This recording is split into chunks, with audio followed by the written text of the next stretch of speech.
Isabel White has seen the rise of the jingle dress firsthand, starting with watching her Kokompe making the cones by hand. That was her passion, making jingle dresses.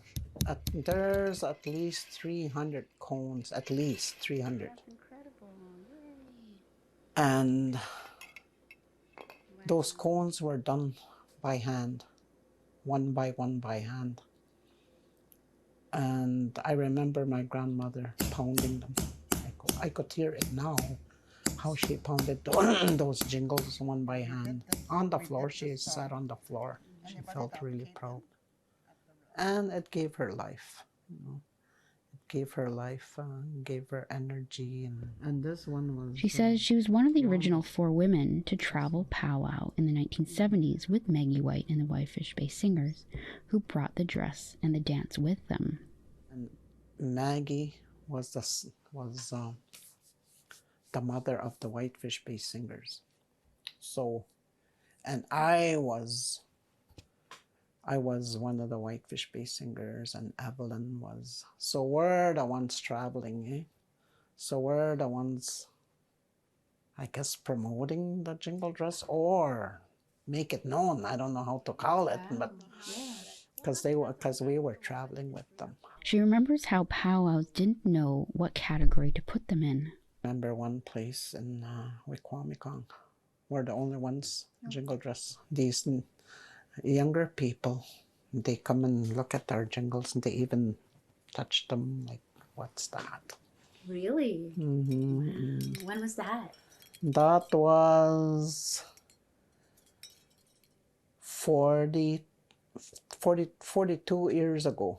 There was no category on jingle dress. But now you see, like this powwow. I couldn't believe how my jingle dress is. It's like that everywhere.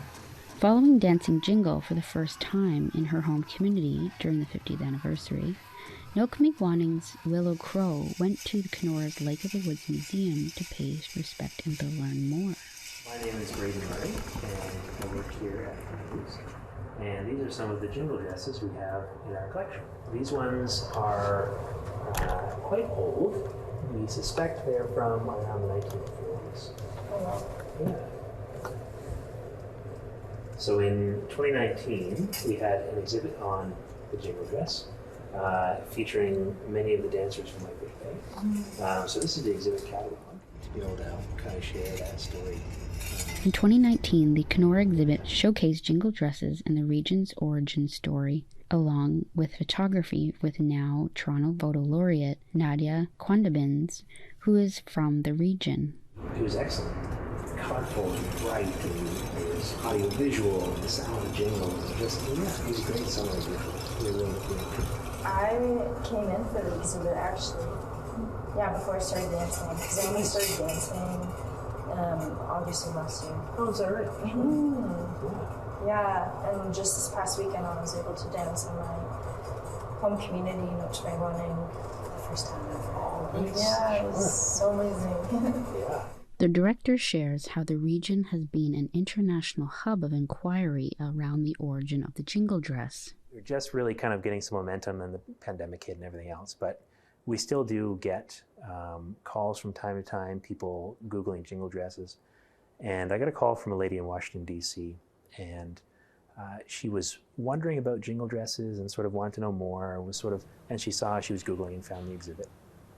And so the reason why she was very interested is because she has a son who's special needs and really enjoys the sound of the jingles and really enjoys the sound of hearing the powwow and being involved. And she was wondering if we'd send her more information. I said, well, I can send you the exhibit catalog, but it's not really my story to tell.